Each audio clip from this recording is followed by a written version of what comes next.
Baleti Kombëtar i Kosovës është në proces të provave për pjesën e dytë të projektit të ri, përkatësisht premierën e parë për vitin 2026.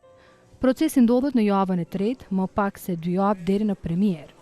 Ushtruesi i detyrës së drejtorit të Baletit Kombëtar të Kosovës, Niki Musolli, tha se janë duke u përgatitur në mënyrë që të nisin vitin mirë e mbar, duke folur dhe treguar edhe për bashkëpunimin me koreografin brazilian Clébio Oliveira.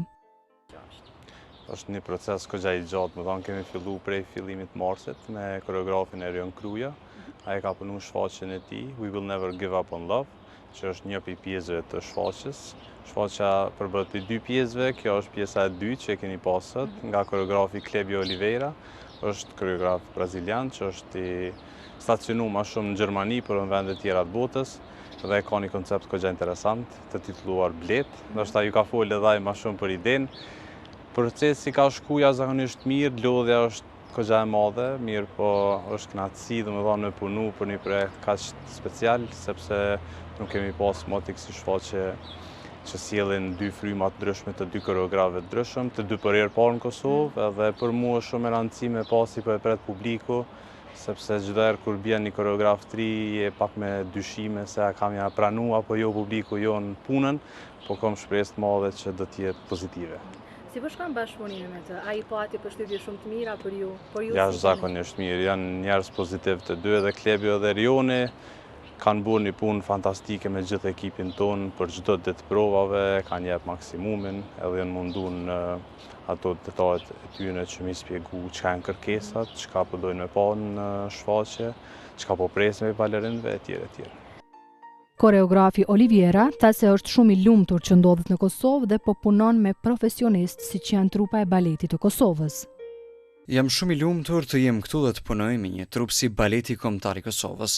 Sa i përket projektit Blet, ideja është ta shohim këtë teatr si diçka të gjallë, jo thjesht si një ndërtesë, si një trup që vazhdimisht formohet dhe ndryshon.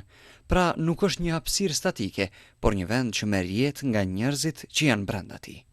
Skena nuk shihet si diçka e fiksuar, por si një hapësirë që ndryshon gjithkohën. Frymëzimi vjen nga bletët, mënyra si ato bashkëpunojnë dhe lëvizin së bashku. Edhe këtu, gjithçka bazohet tek bashkëveprimi, dëgjimi njëri tjetrit dhe ndërtimi i përbashkët. Secili është pjesë e një tërësie dhe hapësira krijohet përmes lëvizjes, ndalesave dhe teknikës. Vallëzimi këtu nuk është vetëm për tu parë, ai e krijon vetë hapësirën, e bën skenën të gjallë.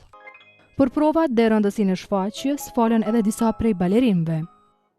Kjo ishte domethënë klasa balet, vazhdimisht e kemi obligative për mi bë të paktën 1 orë 5 minuta, por për shkak të kohës që kemi pak kufizuar edhe kjo orari që është 15:20, na ka kufizuar pak a shumë ishte 20 minuta një ngrohje e lehtë për neve, para se me fillu provat me koreografin.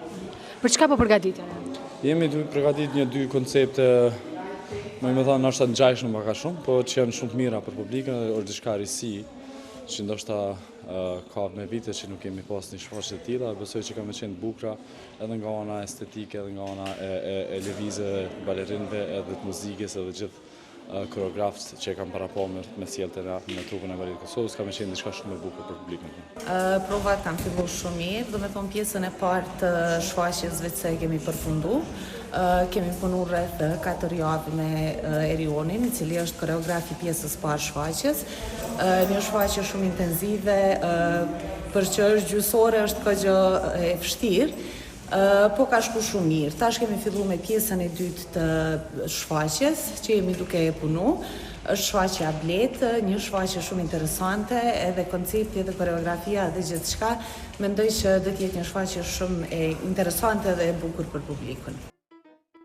Ushtruesi i detyrës së drejtorit të Baletit Kombëtar të Kosovës, Niki Musolli, foli edhe për turneun ndërkombëtar që Baleti Kombëtar pritet të fillojë së shpejti, duke shënuar një hap të rëndësishëm në prezantimin ndërkombëtar të tij.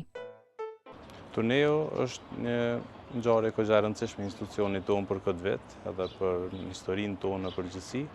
Do të kemi një paraqitje goxha spektakolare kështu në 2 shtete që janë goxha larg nesh, në El Salvador dhe Kolumbi. Kjo ka qenë iniciative imja kur e mora detyrën që me shkel në vendet që nuk kemi qenë më herët, edhe mendoj që ka rëndësinë e vetë, sepse audienca do të jetë lokale. Nuk kemi diasporë shqiptare atje që me pas mundësinë kështu me mush sallën me ta, që nuk ka asgjë të keqe, mirë po është kogja e rëndësishme kur ti shkon në performon për një publik lokal, që nuk të nje dhe nuk din as Kosova ku është. Me çka do të paraqiteni atje? Carmina Burana, që ka bu koreografin Toni Candeloro, kemi pas shfaqje premier në qershor vitit kalum, kemi pas në fund të nëntorit në Venedik, në Teatro Malibran, një nga teatrët më të vjetra të Evropës, edhe në Potenza. Kjo është shfaqja që kum përgjedh që institucionin tonë e paraqet në mënyrën më të mirë, sidomos në fushën ndërkombëtare, sepse po duhet që imazhi ndaj Kosovës të rregullohet, disi të mendojnë që Kosova ka çka ofron më shumë se sa çka mësuar me ditë për Kosovën. Me 4 maj nisim nga Prishtina për në El Salvador. Shfaqet në San Salvador në teatrin kombëtar do të mbahen me 8 dhe 9 maj. Kemi një galla performancë të përbashkët me Baletin Kombëtar të El Salvadorit. Ata e kanë një shfaqje, ne kemi Carmina Burana. Pastaj udhtojmë për në Kolumbi, ku datat e konfirmuara tash janë në 19 maj në Cali, në qytetin Cali, me 21 shfaqje kryesore në Bogota në kryeqytet, dhe po punoj për një shfaqje tjetër me datën 15 në Medellin. Kujtojmë se premiera e parë për këtë vit e titulluar Blet do të mbahet me 29 prill në Teatrin Kombëtar të Kosovës.